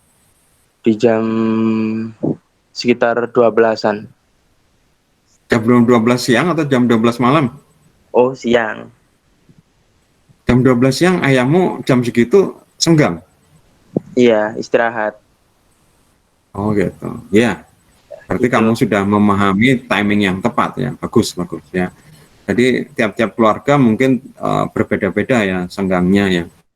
Kalau saya sih menurut saya yang senggang itu adalah dalam kondisi tidak tertekan ya, maksudnya tidak ada kesibukan ya. Misalnya kalau siang hari mungkin kalau ayah itu mungkin bekerja, itu mungkin berat ya. Pulang dari kerja misalnya 6 jam 7 itu juga masih berat. Mungkin paling enak menurut saya pagi hari, subuh ya, bukan sebelum berangkat ya, jam 6 itu mungkin sudah repot. Mungkin setelah subuh gitu, nah ayah tenang mungkin baca-baca WA atau baca HP, lihat HP lah, itu mungkin bisa ya, bisa dimulai misalnya ya, gak repotnya gitu. Ada apa? Ini mungkin enak ini. Ini ya, aku mau ada kegiatan dari kampus, mau ke Blitar. Ini kerja kelompok, oh gitu ya. Gitu. Tapi kalau ketika kalian mau berangkat atau mungkin mas jam kerja dimintain gitu, jangankan dapat duit, yang dapat mungkin malah dimarahin. Wah, jangan saya naik dewe, lu ada, kayak gitu malah diomelin ya. Ini penting ya, timing ini penting. Ini kalian harus pahamin ya, time termasuk juga untuk kaitannya dengan klien ya. Contoh, saya kalau meeting itu kepinginnya selalu pagi sama klien ya, sekitar jam 9 ya. Jadi dia masuk terus mungkin bersiap pekerjaan sebentar, karena kan mungkin masuk pukul 8 ya, statusnya kemudian jam 9 meetingnya. Kalau sudah di atas jam istirahat jam 1, selain waktunya nggak tepat ya, saya pernah itu kadang-kadang meeting dengan perusahaan itu saya lihat direkturnya tidur.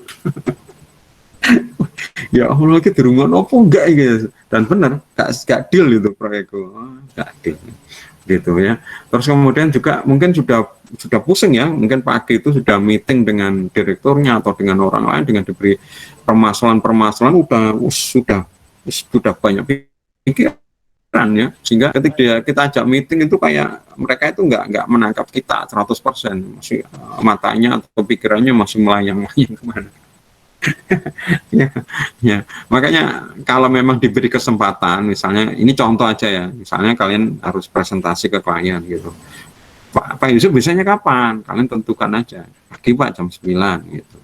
Jangan terserah itu kadang-kadang diberi sore jam 4 gitu, jam 4 jam 3, itu sudah capek itu.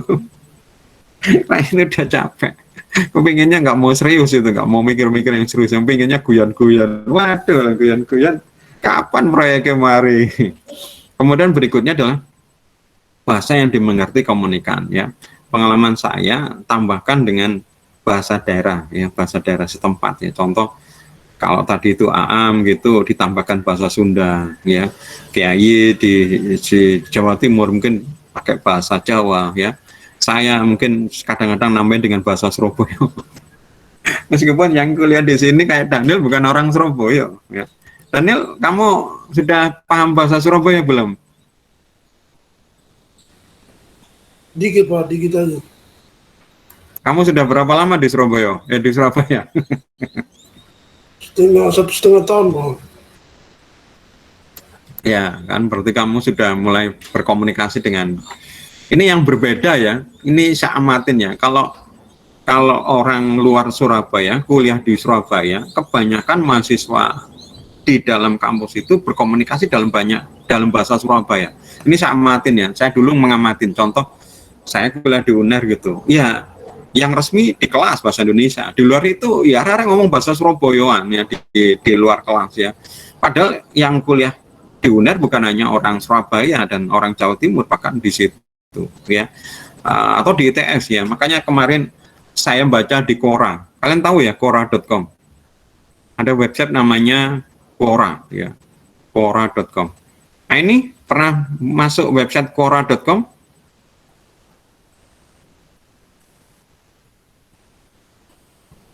Saya ketik ya, Quora. Dan kalian sambil kuliah ini buka websitenya Quora.com. Nah, ini pernah buka website Quora?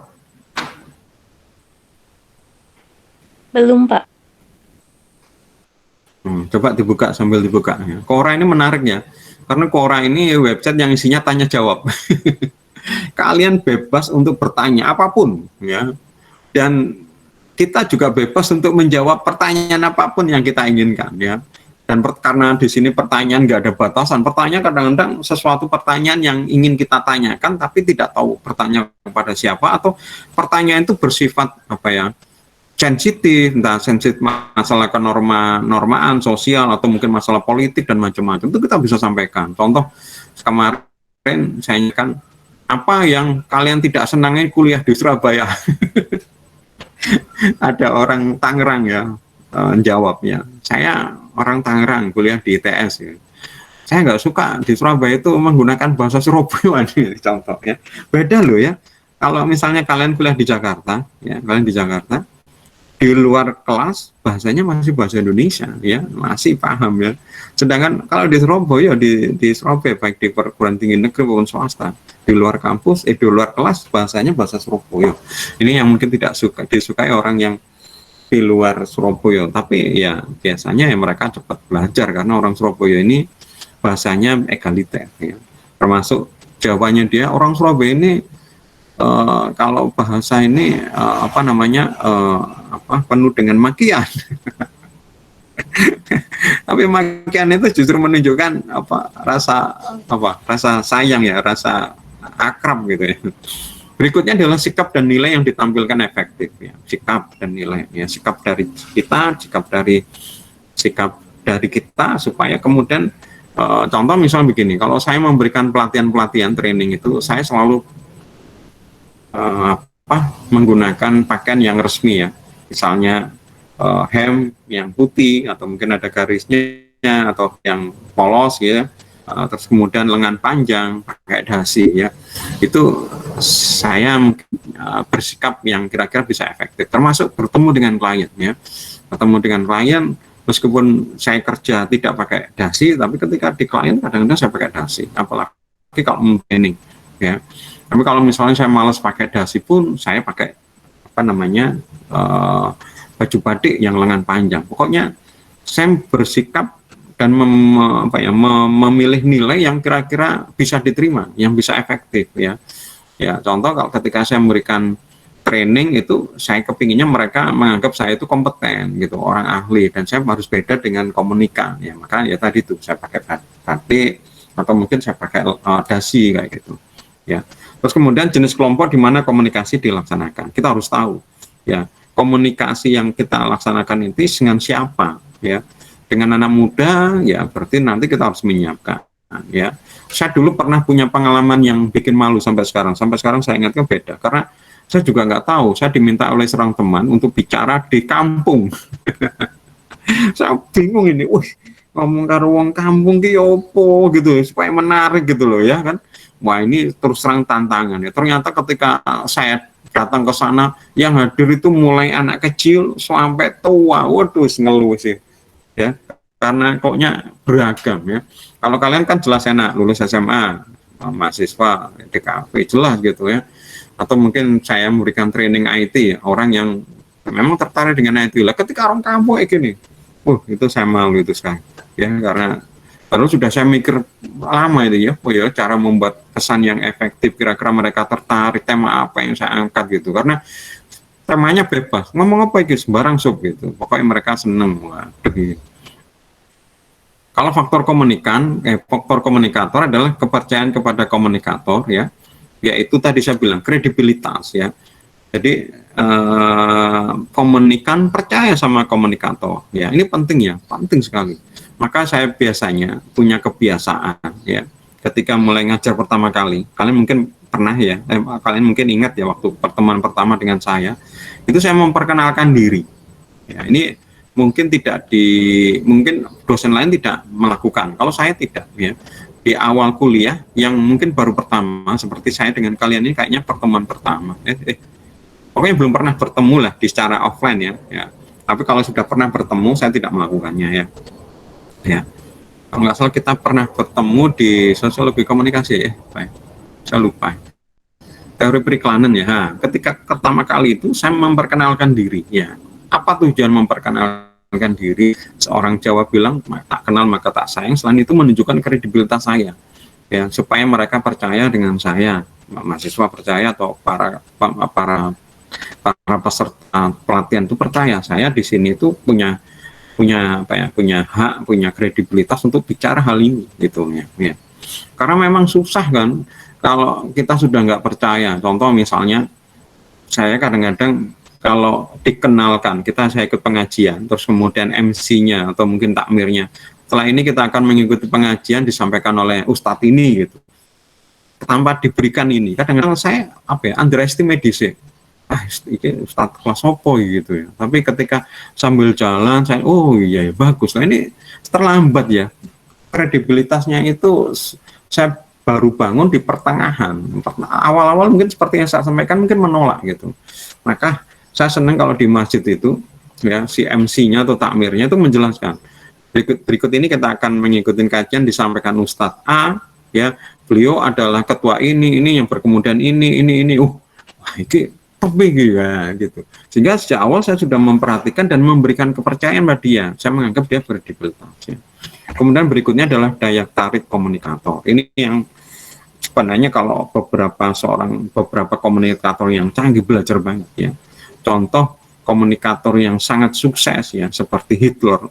Ini dia berusaha bagaimana membuat daya tarik dirinya ya.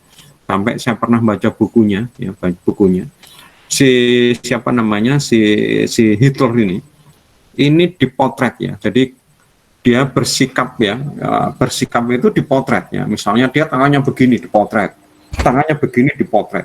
Terus kemudian hasilnya tadi itu dipelajarin. Sikap apa yang kira-kira cocok ini untuk ngomong apa, ini ngomong ini untuk apa, itu sampai dia pelajarin ya. Bagaimana membuat para komunikannya itu tertarik. Ini benar-benar belajar. Ini saya lihat belum ada yang komunikator yang sampai sungguh-sungguh mempelajarin ya. Benar-benar dia pakai seragam ya, seragamnya Hitler, Nazi itu kan kayak gitu ya. Terus kemudian dipotret ya. Saya lihat itu di bukunya itu potretnya dia ya. Itu bukan gaya, karena itu di studio. Dia cuma hanya bagaimana membuat kesannya gitu ya. Kalau di Indonesia itu Presiden Soekarno itu contoh. Dia menggunakan pakaian yang gaya sipil tapi gaya militer ya, pakai jas gitu ya. Tapi di sini kayak ada lambang-lambang kayak militer ya. Itu kan kelihatan seperti tertarik gitu ya. Kadang-kadang pakai kacamata hitam, pakai kopiah. Ini contoh ya, bagaimana membuat daya tarik ya. Ada nggak di Indonesia yang kayak gitu, yang sekarang yang modern yang memiliki daya tarik komunikator? Saya nggak tahu kok, rata-rata sih ya hampir nggak sampai seperti itu ya. Oke, ini maka kita lihat di unsur dasar komunikasi ya, pribadi 1, pribadi 2 ya, kode peran pengirim, peran penerima, ada ada encode, ada decode ya.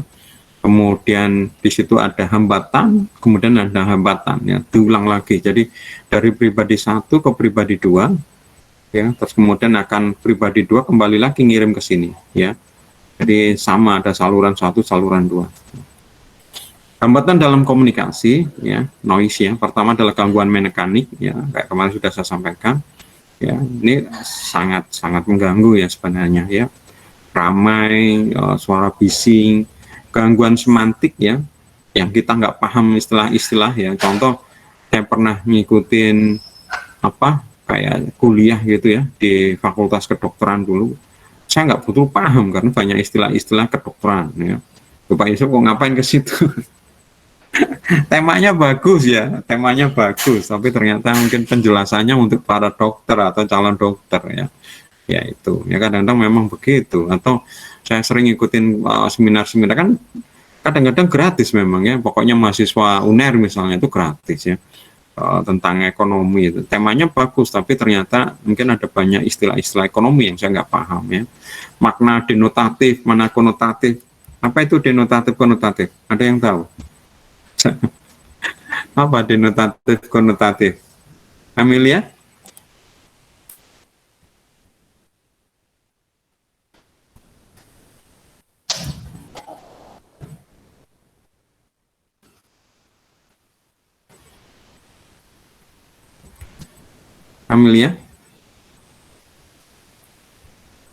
Amelia? Amelia Agustina? Belia? Yunita Sari? Standby kan? Di kelas kan? Jangan-jangan setelah login ditinggal ke dapur, bantu bunda masak. Ya bilang sama bunda lagi kuliah. Gitu. Jangan diminta untuk menolong. Ya ini? Yang konotatif makna yang tidak sebenarnya. Kalau denotatif makna yang sebenarnya, Pak. Contohnya apa?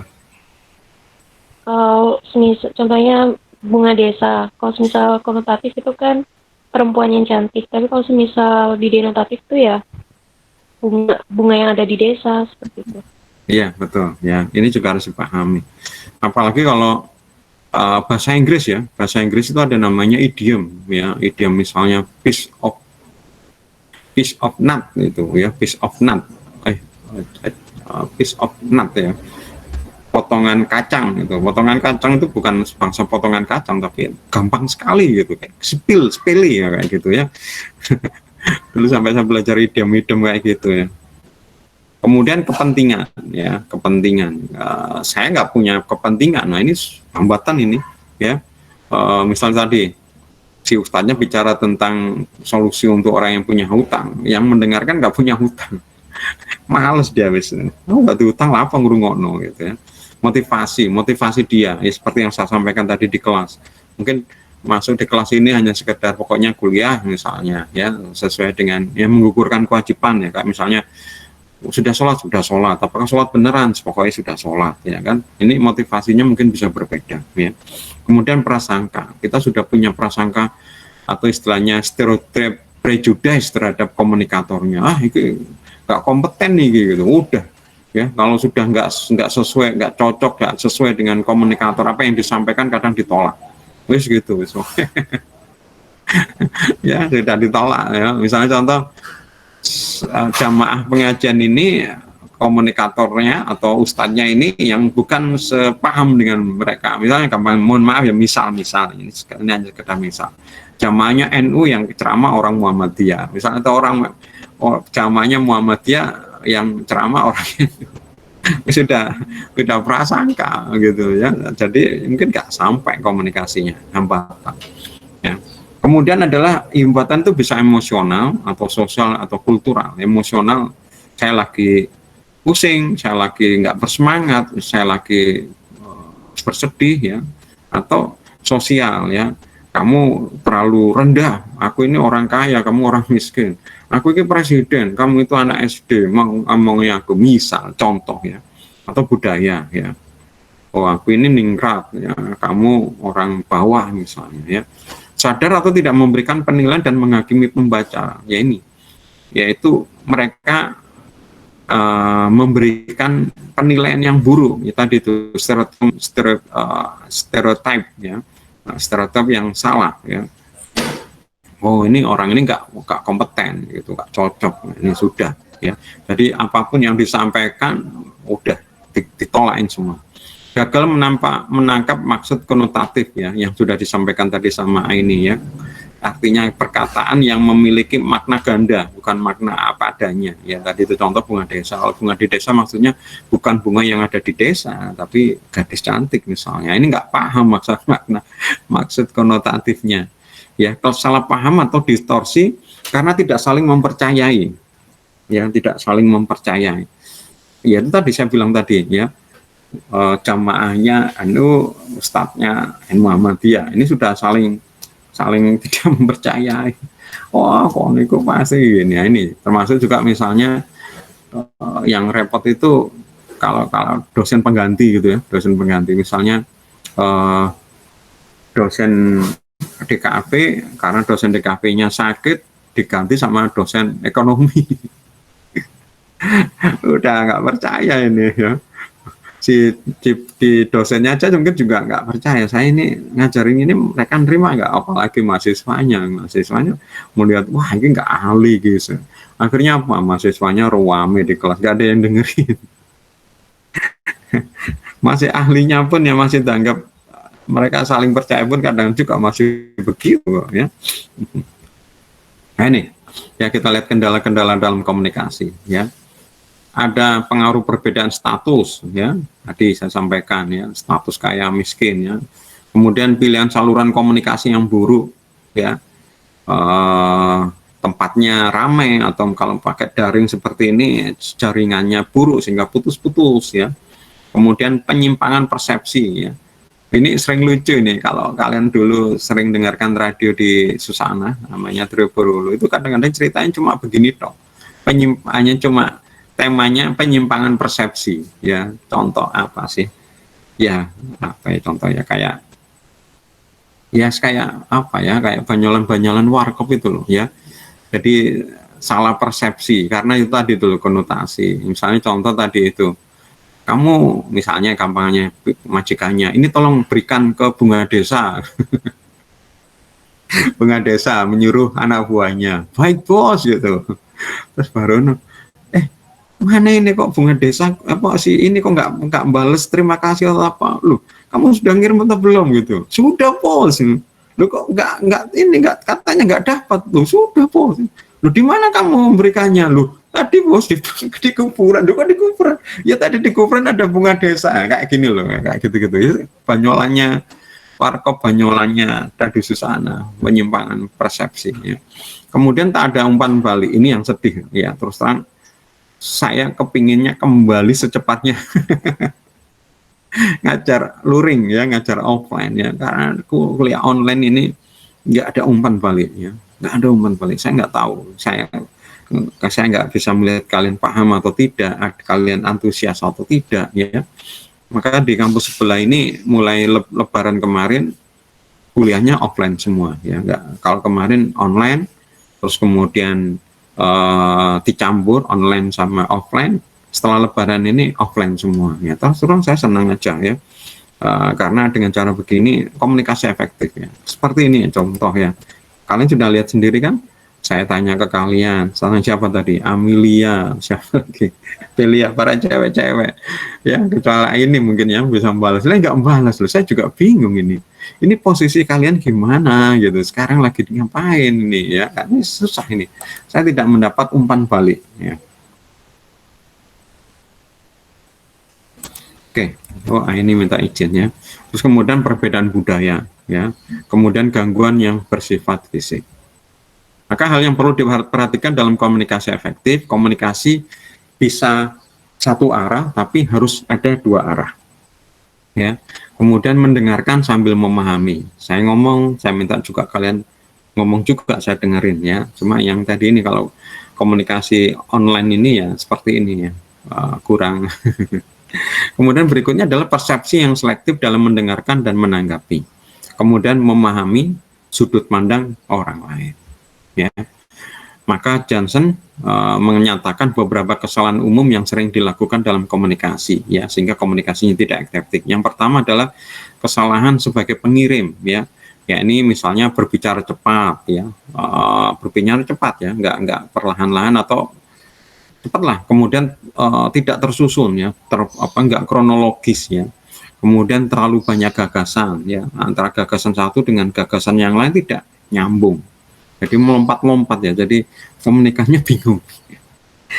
Ya, makanya kalau komunikator yang baik itu biasanya memang guru misalnya, ya, saya lihat itu guru, karena guru harus kronologis, ya, terlalu pendek ya disampaikan, terlalu singkat ya, sehingga komunikan ini nggak mendapat cukup informasi yang detail, ya, tidak.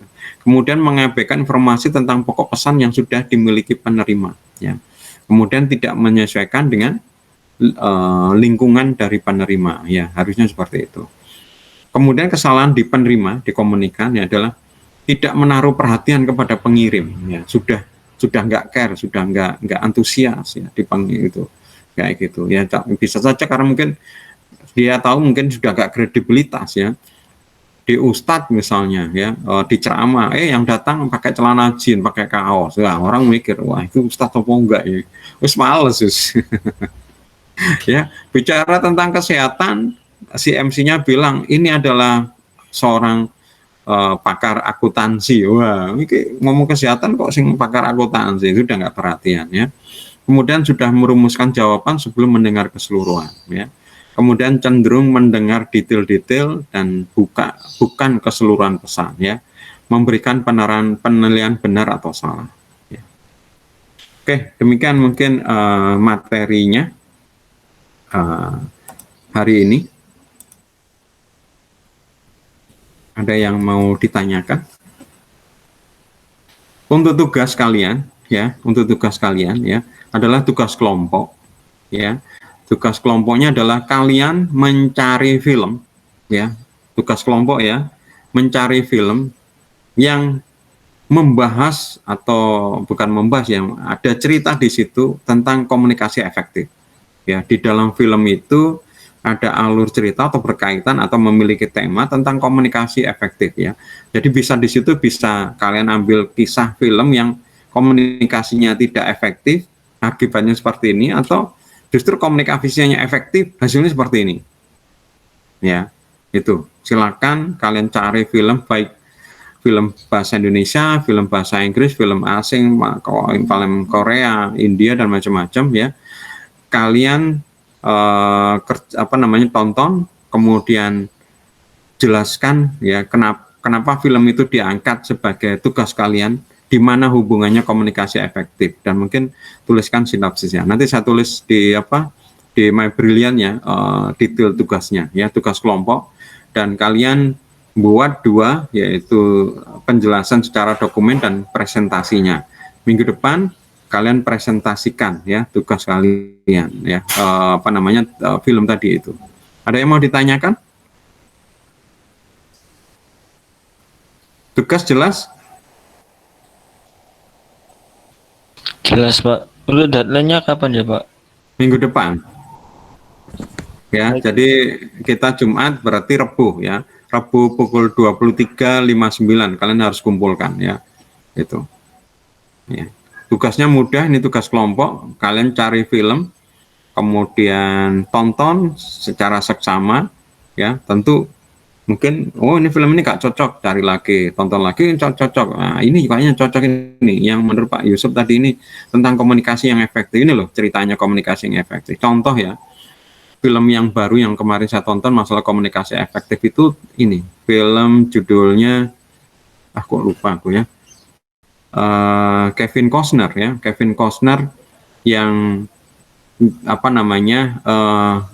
anaknya, ya, anaknya ini meninggal, ya, karena kena dan berkuda terus jatuh dari kuda, ya. Anaknya ini sudah menikah, berarti kan mantunya, ya, hidup serumah sebenarnya, terus kemudian punya anak. Nah, ini si istrinya ini, ya, mantunya ini menikah lagi. Nah, ini komunikasinya buruk sekali, ya. Nanti kita lihat ternyata dari komunikasi yang buruk ini akibatnya akhirnya meninggal itu akhirnya, ya, Kevin Costner-nya, ya. Neneknya atau istrinya Kevin Costner ini nanti akan sedih, ya. Ini bukan membocorkan jalan cerita itu kalau di film itu. Spoiler, Pak. Ya, bukan spoiler, tapi ini contoh, ya, komunikasi yang nggak efektif itu, ya. Seandainya si istrinya Kevin Costner, ini tokohnya ini, saya lupa siapa namanya ya, itu bisa berkomunikasi dengan baik dengan mantunya ya, karena anaknya meninggal ya.